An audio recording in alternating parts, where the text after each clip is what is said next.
Some of the scariest data came to pass in the JOLT report, and investors bought the news and quickly turned tail and sold the fact. The fact that the economy is slowing a lot quicker than we all thought. And this led to a frenzy into treasuries and high quality technology as investors digest the fact that bad news is no longer good news. And we also need to talk about China. Its economy is slowing severely and it's going to have major repercussions around the world. As December brings the volatility and small caps fall off a cliff, today we answer the question, is it time to hedge our bets? Hello ladies and gentlemen, welcome to the daily recap show where we talk about stocks and the financial markets. If you like this video, please subscribe, hit the notification bell. Let's get into it. Talk about buy the rumor, sell the fact. After the JOLTS report, guys, it was a massive rally and then just sort of like a dump, especially in small cap. And it was just a rotation from everything that was rate sensitive, the smaller names, industrials, energy, financials, into high quality technology, high quality healthcare, and high quality defensives. I mean, just look at this. Really only like the big players in defensives, healthcare, and technology. These were the winners. Everything else got sold off. It was terrible breath across the board. And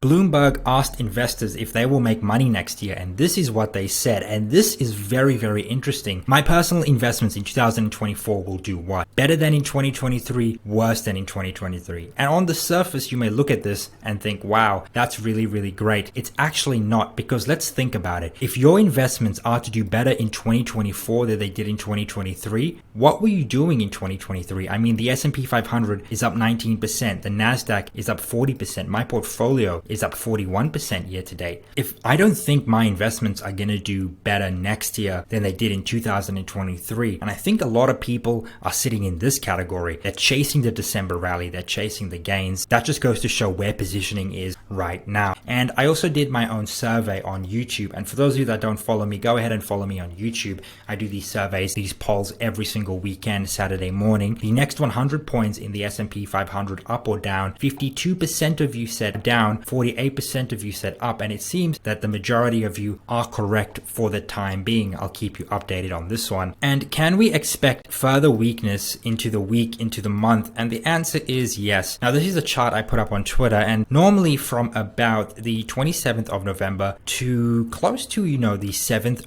up to as far as the 14th, we can expect sort of just a little bit of selling where we do bottom around this time, the 14th, the 15th of December, and then do sort of rally towards the end of it. And I put this type of stuff on Twitter, guys, so go ahead and follow me on Twitter if you want these charts first. But early December weakness, like we do see in this chart, is not necessarily a bad thing. According to Fundstrat, when November has seen a positive return stat of 5% or more, and the first 3 days of December are between 0 and 1% returns, we can expect a median return in December of about 0.9%, and this occurs 75% of the time. Now, this is for the S&P 500 only. What about small caps? And we had vicious sell-off in small caps after a pretty good rally over the last 2 to 3 days, down 1.34%. And it just goes to show that, when we get bad jobs data or a rotation needs to happen into quality, small caps are the first to go. Everyone's going to be selling the IWM for the S&P 500, for the NASDAQ, for these high quality technology names. And that's exactly what it is today. I don't think it was a bounce. I don't think it was short covering. I just think it was a rotation from people going, hey, the jobs data doesn't look that good. Let's move into quality and less rate sensitive names. But if we actually look at seasonality, this sell-off in the IWM is actually kind of normal. Normally we do see a bit of a sell-off right into the middle of December before we have a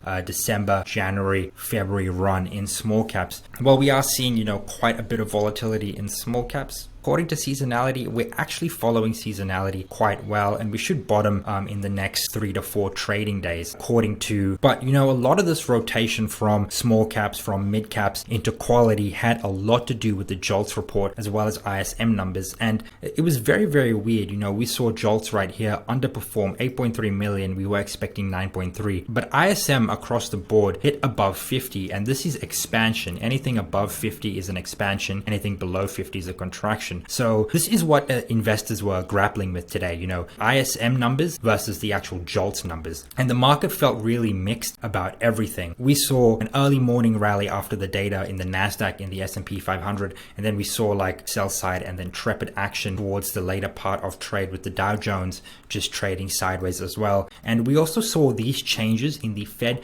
fund rate futures. After the JOLT report, we were expecting a 3% chance of a rate cut in January. Now we're expecting a 14% chance of a rate cut, and still 5 rate cuts, possibly to 400 to 425 basis points in December 2024. The JOLT report put everybody on watch, and I was talking to an economist last night and he opened my eyes to a lot of stuff. And so I actually went ahead and put this on Twitter. I do believe now that the Fed has over tightened, and in the coming months we're going to see weaker economic data. It's going to lead to an aggressive rate cutting cycle in Q2, Q3, especially as we go into a presidential year. Now the market is pricing that in. The market is pricing in 4 to 5 rate cuts. I think we're actually going to see more. I think we're actually going to see significantly more rate cuts. I think the Fed has over tightened, and this economist I was talking to said negative rates are not off the table. And I do believe that 2024 also going to be an extremely rough year for investors. So go ahead, follow me on Twitter, subscribe to my YouTube channel, and we're going to navigate 2024 together. You know, we're starting to see this type of data come into the market. A hardship withdrawal spike by 300%. And here's the stats whenever we've seen this. Normally a 12-month return in the S&P 500 of about negative 15.6% and only ever positive 22% of the time. Average max gain 7%, average max loss negative 22%. So something we really do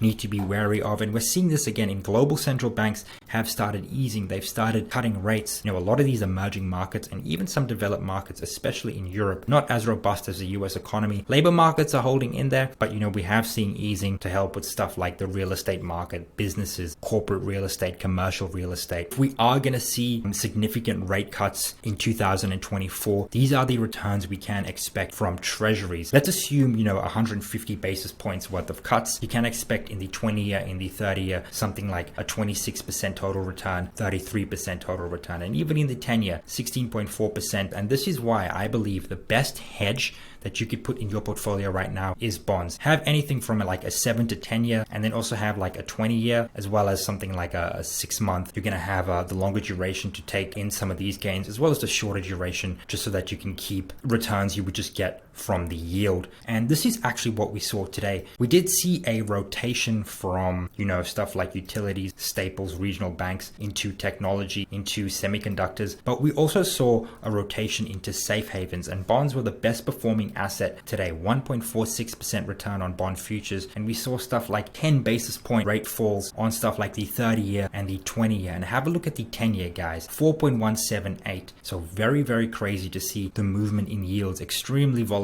And if you actually look at the TLT is getting very close to this 96 zone. We're currently at 94.61, and I think if we do hit this 96 zone, we're really going to see a flurry of buying. And look at this dark pool activity in the TLT. We've seen very consistent and huge buying. This is institutional conviction, as well as in this 95, 96 area, a huge amount of trades right here. And if we do break above this area right here, you see how there's a lot of volume right here, the volume profile, a lot of volume right here. If we do break above here and move higher, there's not much volume, and we probably rocket all the way up to 100 and possibly 105 very quickly, especially as the rest of this week's data come in. And another reason we're seeing a huge influx in treasuries is because of China. China is showing really terrible economic weakness. The Hang Seng is falling. The Chinese real estate market is falling significantly. There's just a lot of worries in the Chinese economy right now, and this is why the USD was bid up and why the Hang Seng index fell. You see, this is how it works. People see the Chinese economy as weak. They may default on their debt. So what do people do? So people who have money in the Hang Seng index, right, will take the money from here, divest it. So they sell the Hang Seng, they sell the Chinese currency. Then what do? They go ahead and buy USD. And this is how it works. So you divest all your assets in China, go and buy USD, and using the USD, you go and buy treasuries. And that's why USD was bid up and treasuries were bid up. I mean, there were other factors that helped treasuries, but this is one of the reasons why. And a lot of people are moving their assets away from China, and the best thing to do is buy US treasuries, buy US stock, buy US technology. And while Asia is sinking, US stocks still put up the best month in a while.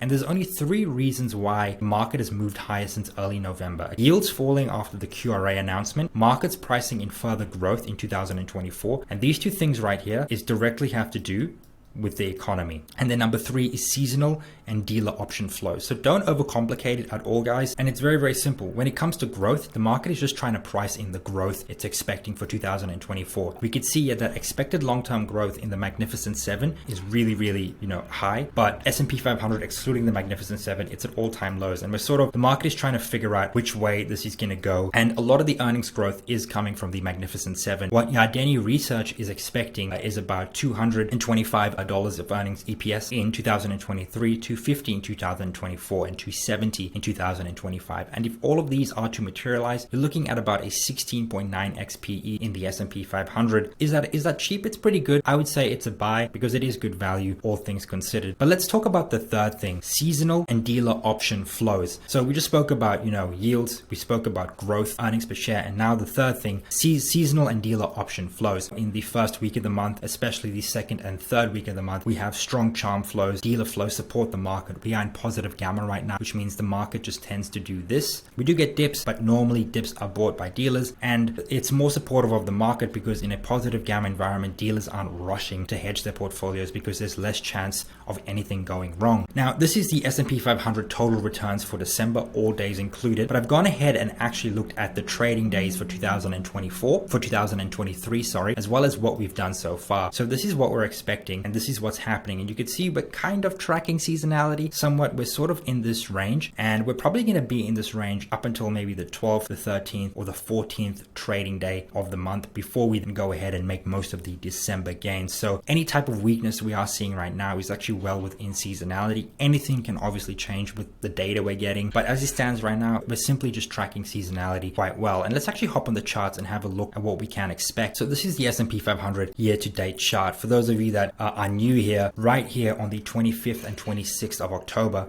I told all of my followers, and you can go look at the videos, to buy with everything you have, and we've run up about 11% in the S&P 500 ever since. Now, what I've been saying over the last couple of days, probably even the better part of a week, is that between the 4501 and the 4600 area, we're probably just going to chop around here. I do see the highs this week possibly getting to as high as 4630. I doubt we're going to get lower. Below this line, we do get into negative gamma. Dealers are going to strongly support price than 4500 at this level. We're going to get a bit of chop, possibly as high as 4630. It's going to be very, very constructive for bulls, especially for January, if we can go ahead and close above or inside the 4600 to the 4630 level. And a close inside this area is going to be extremely constructive for us to go ahead and break the highs we made in 2022 here in March, as well as early 2022, late 2021. And that is